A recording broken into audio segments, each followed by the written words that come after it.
All right, next up for you guys, we have UFC Fight Night Moscow.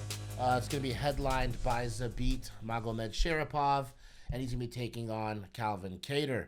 Now, this is going to be quite the interesting matchup between two really dynamic strikers and really dynamic just fighters in general, especially Zabit showing his versatility. What are some of your assumptions heading into this weekend's bout? Well, we kind of like at least the MMA kind of more hardcores have been building up Zabit for quite a while because we see him, we've seen him like perform pretty well, where he had like what is it, a submission victory, a knockout victory. Like he did pretty well on his come up. He looked very like kind of like not what you would expect in that shell of a skinny tall guy. You know, like he's got great striking, he's got submissions, he's a tough guy as well. So I think that Zabit might have an advantage here. You know, although we saw that Kattar is like definitely a very good striker. So Yeah, these guys have a combined 4 losses, Zabit with 1 and Calvin with 3, and yet they combined for 36 wins. So that's a pretty good setup right there. 36-4 combined record. We're gonna be seeing two guys that go into most fights and expect to win. Yes. They both have a lot of experience. Now the Russians will be fighting on home soil. Zabit will be. I expect Zabit to come out with the victory here. Just the sense that Russian people have of the pride, the nationalistic pride that they have, no matter where they go, but especially on their own home soil. I expect to see the best Zabit that we've seen thus far, and that's saying a lot from a guy who's gotten a crazy what was that knee bar that he had going on? Yeah, like a straight knee bar, like a hamstring. There's some weird splitting. shit. Oh, I've never seen that in training. Crazy. Honestly. And so Zabit's got all kinds of different weapons. Now, when it comes to Calvin Kattar, he's more of a decision or KO type of guy. And he's a brawler. Like five significant strikes landed per minute for Calvin, but also 6 absorbed per minute. Whereas Zabit doubles up the efficiency. He lands 4 and absorbs 2. Right. So I expect to see a little bit of some counter striking here from an overly aggressive Calvin who's looking to shock the world and shock all the Russians there in Moscow. I see Zabit taking this, and if he wins in devastating fashion, he might actually be setting himself up for a championship bout soon with Max Holloway in that featherweight division. Right. I hope I'm not wrong, but I can definitely see a fight of the night contender right there, even though it is the main event. But I mean, it might be the best fight we do end up seeing that night. And I think the other contender for knockout of the night will be this heavyweight fight between Alexander Volkov and Greg Hardy. Now, obviously, we all know what Greg Hardy's his story is. That doesn't matter right now. We're here to talk about this specific fight against Alexander Volkov. They're both really, really all about the striking. Now, obviously, Alexander Volkov is more of a kickboxer. 66% of his wins have come via KO or TKO, and that's 66% of the 30 victories he has. Now, Greg Hardy is 5-1 and 1 disqualification, obviously. Now, that would have been a win, but he took inhaler, so... You know what? I got asthma too, my brother. Yeah, I was going to say that. I feel where you're at, but that is an illegal thing. It's written in the rules, and you shouldn't have done it. Right. He said it was cleared by USADA. Which was, I think, questioned after that. That doesn't make much sense. His corner needs to be like, no, you can't do that. Yeah, let's chill down on that. He's like, it levels the playing field. I'm like, bro, I've taken my inhaler before, and it's like, so I'd be more tired than somebody else that I'm playing against, right?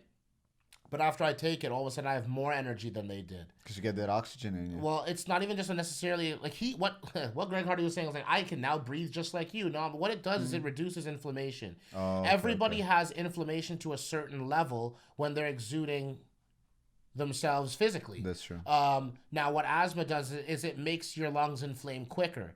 But at what point do you take the inflammation down to the point where you're having a strategic advantage or a physical advantage, I should say. I see what you're saying. I do understand why it's banned, and there are countless athletes in multiple sports that all have asthma that just play less minutes, or they try to figure out how to win in a less amount of time in terms of the combat sports. Right.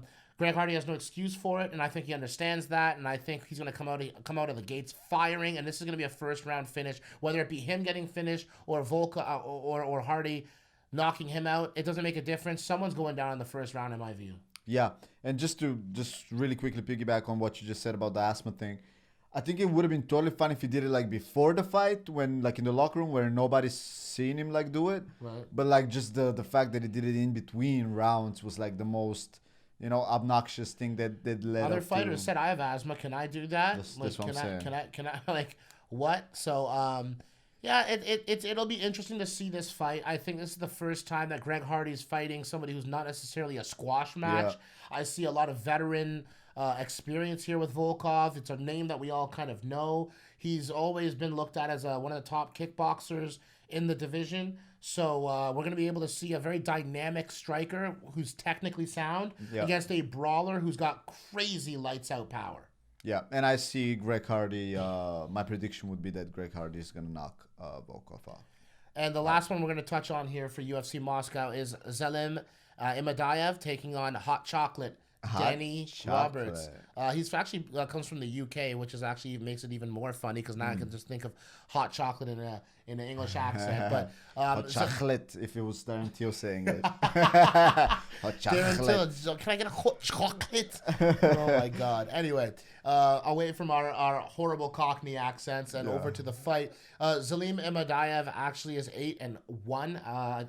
Unlike the 8-0 you see on the UFC website, he just actually lost his last fight against Max Griffin via decision.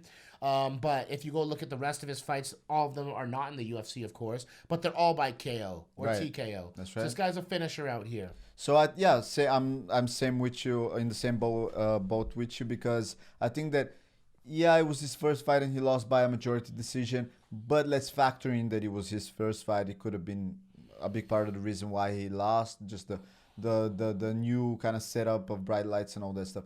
In any case, I think that Roberts has been in the UFC for 4 years now, like you said, and the fact that he's been up and down doesn't like necessarily say too. Well, if you look at his record, if you look at what's literally happened to Danny Roberts is he's had 5 losses, 16 victories to be fair, but every one of his losses have come via a finish. It's not like he's getting decision losses. Yeah, he's been submitted via heel hook. That was in 2011. That wasn't before he made it to the UFC. So you could maybe say, hey, maybe he wasn't ready. But when you step up to the higher competition, that's where you really see what happens. Well, Mike Perry hit him with KO'd him with a knee, followed up by some punches on the ground. That was in 2016. Yeah. 2017, Nordine Taleb KO via head kick and then punches to follow it up. And then the last 2 fights he's been in, he's lost as well. Submission via armbar, another submission loss there, and another vicious KO from a flying knee. So he is susceptible to both the striking finishes and the grappling finishes. And we know what the Zelim does is he comes and he's trying to knock your head off. Yeah. Home soil. I was going to say that. That's all I got to say. Home field advantage plus kind of like a better record, definitely, we would say, on Imadaev's, part. So put your money on Imadaev, I would say. I think that would be the wiser decision here. Another underrated one right before that, I should say, is the Antigulov taking on Ed Herman. Now, obviously, the Russian here is going to be on home soil as well as all the other ones will be as well. But one thing to watch is that these guys are both submission specialists. That'll be a great fight to watch in terms of grappling. That'll be anybody who likes to watch people roll. That's going to be a great fight to watch. So that's just something to watch as well. And I would bet on the Russian here again. I would as well.